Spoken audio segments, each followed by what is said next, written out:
Welcome fellow apocalypse survivors. Today I'll be showing you another State of Decay video. So once you escape the campground from the introductory mission, you get to get your own home base, or pretty much you encounter a home base and these people take you in as one of the survivors. And from here on in, pretty much the game will be very similar in the play style. Of course, there'll be extra missions and side quests, but the whole idea of scavenging for food, medicine, ammunition, and other supplies will remain the same. It doesn't matter whether you stay in this base or you get to establish your own or just move to a bigger one. But I'd like to show you just the basics of maintaining your base and just what this game has to offer from this point on. So this is your very first base, and let's take a look at what we can build here. So you go to this tab right here, and you can see what has already been built and what is available, like this green slot over here. So once you select this, you get to have an option of what you would like to build here. For example, a workshop, a sleeping area, a medical area, a training area, etc. There's plenty of options to choose from. The red ones mean that there's something unavailable, like the amount of supplies or your influence. Of course, also you can upgrade the areas that you already have, like the medical area that was already pre-built. What you can do is upgrade it to an infirmary. Of course, we can't do this right now simply because we do not have enough of the supplies. And what we have over here is a workshop. Of course, once again, you can upgrade it to... You can either make something in the workshop or you can upgrade it to a better workshop. Further on, you can explore what is your camp statistics in terms of your influence in the camp, your fame, the population, the number of beds. Of course, you really want to have enough beds for everybody in the camp. And the labor. The labor means is how many people are available to work in your camp. So if somebody's hurt or somebody's away in a mission, I suppose the amount of people available for labor are much less. Also, you can see your daily consumption of particular resources like food, medicine, ammunition, supplies, or fuel.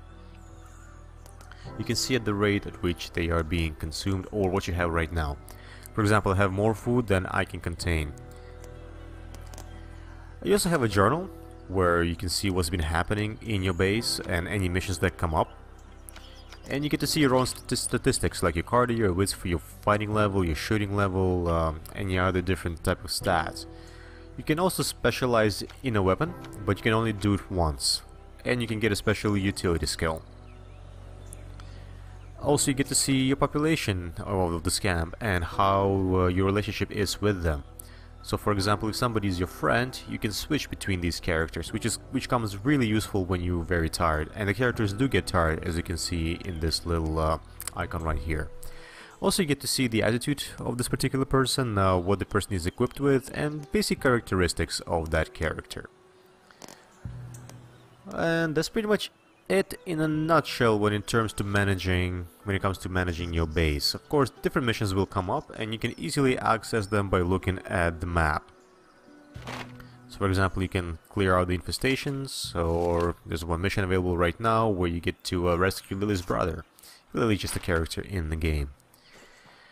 Also like to show you how your influence is being calculated. Basically, once you collect something out there in the city, or you scavenge for something, you get to bring it to the supply locker. And every single item has an influence associated with it.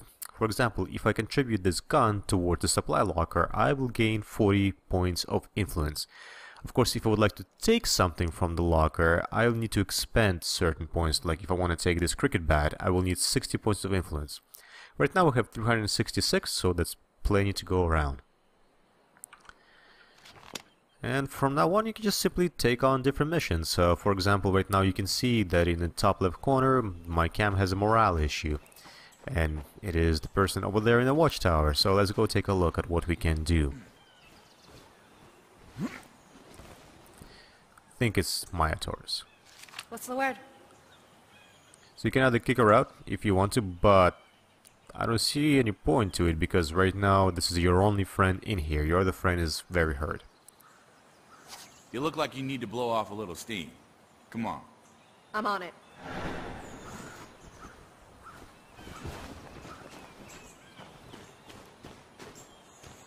And I guess we get to go somewhere. Let's take a look. Let's take a look at the map.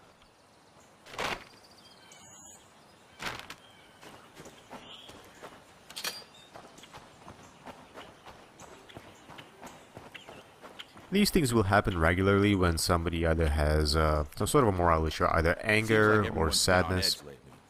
Suppose so. Some folks are kind of worried about you. You okay? Maybe everyone else has just been a little too sensitive lately. In a way, it can get Might want to a swing little bit wide. pesky that you have to take care of this, but it kind of adds to the whole, I don't know, authenticity you can call it, or just pretty much basically get to develop your own camp and get to Okay. encounter different Now we're issues gonna kill that some zombies people the might old-fashioned encounter in this sort of a scenario. Ooh, sounds like a lot of zombies, and of course there's a horde nearby. There's two. Yay, so this might get real ugly real quick. So I will try to make as little noise as possible.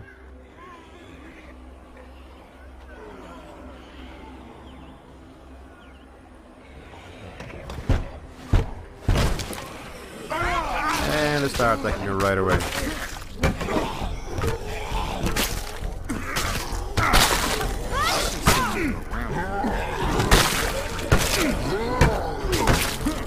Not too bad. We should get moving. Lead on. Alright, let's take a look at actually what's available in here. So anything you see that's kind of glowing, you get to search it.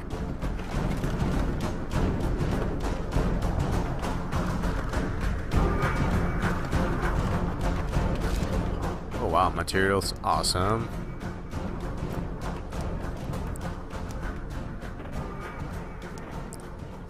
Let's take all of these weapons. We can come back for this afterwards. Let's see what else is available. You can search faster, but this will make Lucky more they noise. didn't hear that. More materials, good.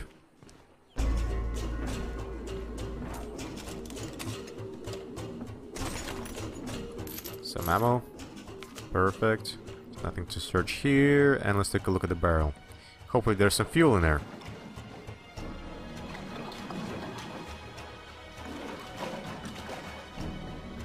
Oh, nothing. That's not good. Okay, so we have to be real careful. This horde right here is coming right towards us.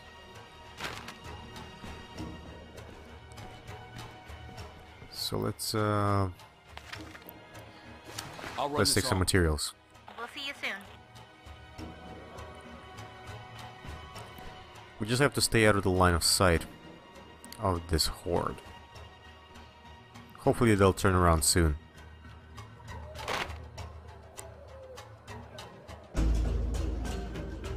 You can track their progress on the map, which is kind of helpful. And this is the very first area that you start up with, this little city right here. Of course, as you can see, the map is vast. There's a bigger city right over here, and there's some smaller type ranches all around. Okay, looks like these guys are leaving. Good.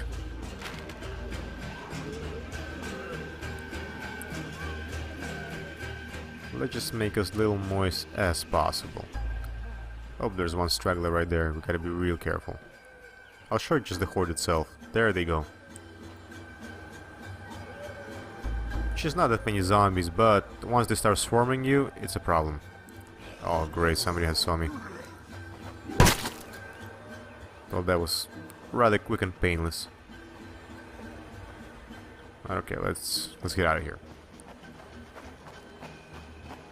Start making our way back to the camp. Anyway, I wanted you to know that I understand your frustrations. Well, excuse me for being a little stressed out over the end of the world. You don't get special treatment just because you're pissed off. Don't act like the enemy, or I'll treat you like one. Or you're gonna have to answer to me. How's it going? I'm almost there. We'll crack open a cold one for you. So there we go. We're back in our Thanks home for the pep base. talk. It helped. I'm glad. So hopefully we got to solve our morale issue. There we go. Anger management mission is done. Found this while I was out. Sweet. And let's put some of these weapons back into the supply locker.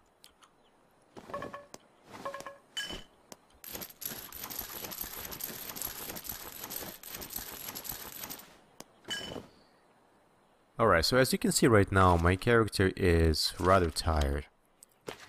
And the health available is now less than half. So what we can do...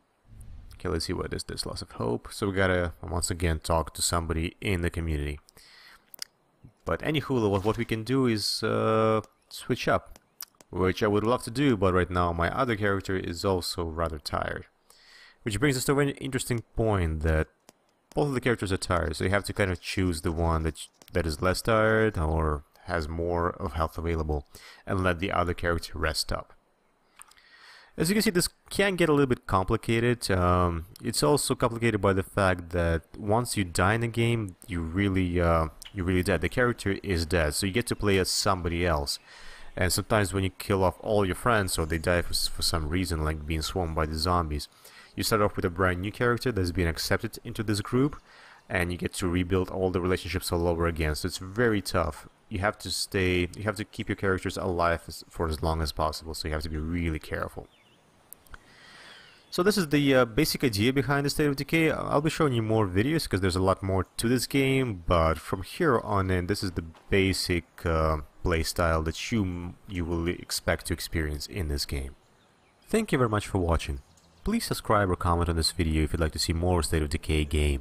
I'll be showing you more of the tips on survival or other basic playstyles of this game later on in the further videos. Cheers!